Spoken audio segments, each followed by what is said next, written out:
hype, all the build-up. All we want is exciting moments on Sunday like this in 2002. Falcons, Vikings in overtime. There he goes! Michael Vick running play action off to the races, splitting the defense of Minnesota, cutting back and into the end zone. 46 yards for the walk-off touchdown or walk-off run into the tunnel. How has it been 2 decades since that amazing run here as we welcome in a former NFL star, Michael Vick, on behalf of EA Sports. Michael, you just finished your first season as the head coach at Norfolk State. It's a challenge to kind of rebuild a program, especially in the college space. How would you describe that experience so far? Yeah, I think, it was definitely an up and down experience, but it was more, ups than downs for me. I think just the learning curve and the things that I was able to consume as a head coach and, how to go about, everything on a day-to-day basis. It got me ready for the 2026 season. Super excited about it. We're just ready to lead, ready to inspire, ready to push my guys and my coaches as hard as I can and ready to get back at it. So it was a lot of learning experiences. I don't look at it as losses. I just look at it as lessons learned and ready to move forward.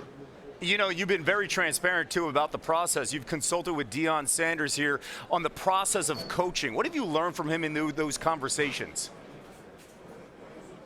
Yeah, it's a process, and nothing comes easy.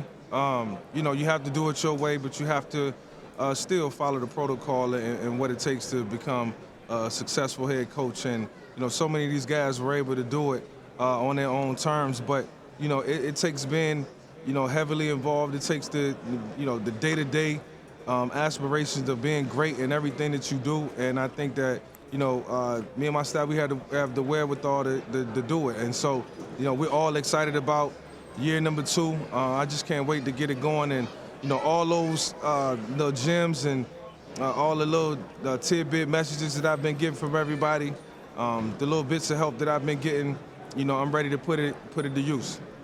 Cannot wait. Of course, that's a few months down the road. Let's talk a little bit about the quarterbacks coming into this game. You are the first NFL quarterback to rush for over 1,000 yards in a season, and we've seen the evolution of quarterbacks over the last couple decades. You playing a major role that, hey, using your legs is a strength, not something that you say, no, we want you in the pocket. When you look at Drake Maye, he's been outstanding rushing as well as scrambling, especially in the playoffs. How do you evaluate Maye's performance so far this season? Yeah, I think Drake Maye has been the ultimate leader for his team. I mean, when you look at the quarterback position and everything you want in a quarterback, he embodied that. When the New England Patriots drafted him 2 years ago, they envisioned these type of moments, and that's what he gave us all season. He gave us consistent quarterback play.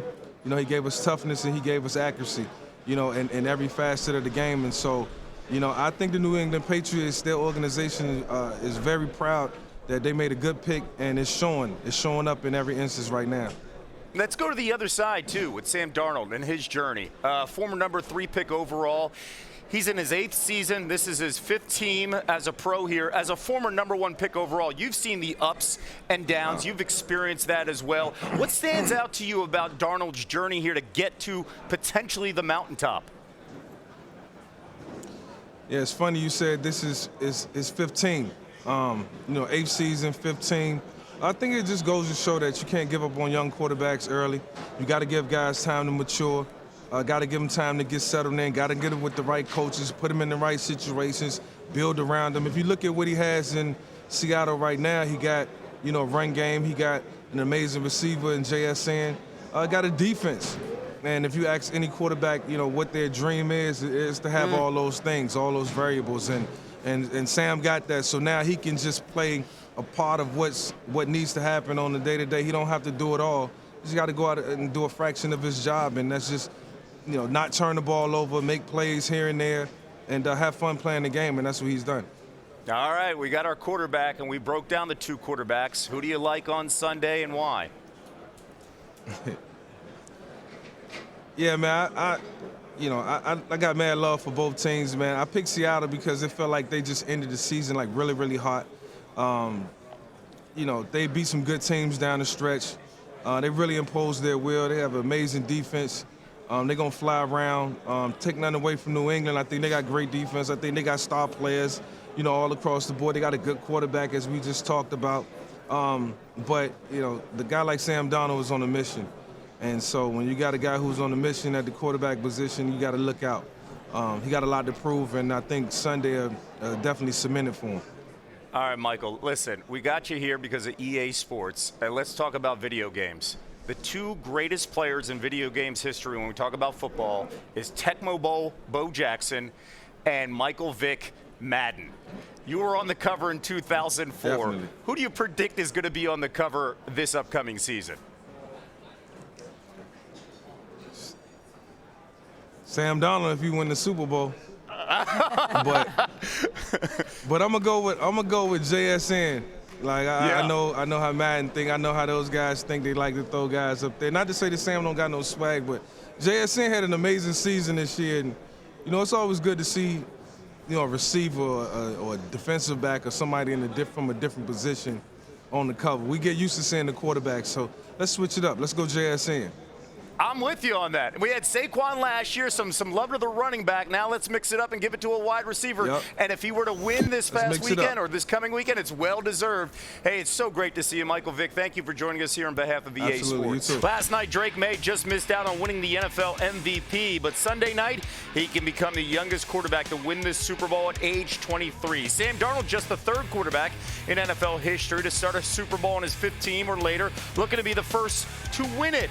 During the regular season, Maye and Darnold, they rank 1 and 2 in yards per attempt. It's the third time since the merger that the top two leaders in YPA meet in the Super Bowl. Darnold has been even better in his two playoff games, while Maye's numbers have fallen off during the postseason, and he's been using his legs facing some tough defenses, especially the last two times out. And two-time Super Bowl champ, Booger McFarland here with us. Nice to see you working, Boog.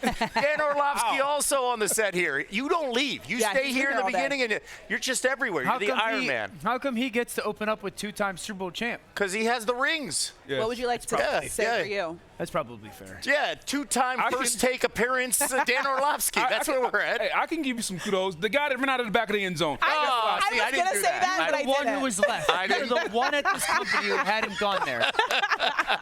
I didn't say that. Friendship is fractured. Fractured. That's why we got to separate you guys. Hey, let's talk about the quarterbacks. If this game comes down to the wire, kind of like what we saw 11 years ago in Super Bowl 49, which quarterback do you trust the most? Yeah, Sam Darnold, one, the confidence that he's displayed in some big moments here recently, and then the hot element of his play caller, Clint Kubiak. Clint Kubiak is a play caller right now. It's just in a rhythm. And so you combine that with an offensive line that's playing at a good level, JSN, who's the offensive player of the year, and a quarterback that has kind of gotten the monkey off of his back with the way that the season ended for him in 2024 and has really played two outstanding games in the playoffs and in the NFC Championship game against the Rams.